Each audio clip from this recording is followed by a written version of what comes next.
100ခုလ9နှစ်53ကြာမှာတက်ဆင်ပေးဖြစ်တဲ့စိုက်လေးဖြစ်ပါတယ်တအိမ်လုံးစာအတွက်ထောပတ်စိမ်းရောင်ချီထူသားလေးနဲ့လှဆင်ပေးဖြစ်ပါတယ်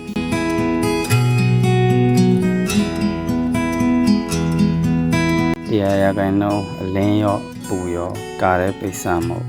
အဲကွန်ခန်းတွေအတွက်သူတင်လျော်ပါတယ်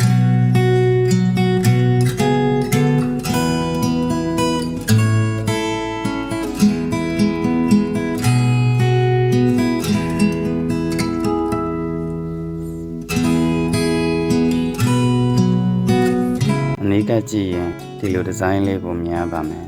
နောက်ဘက်မှာ UV protection ပြည့်ပါပါတယ်ရောင်အပြင်၄ရောင်ရရှိနိုင်ပါတယ်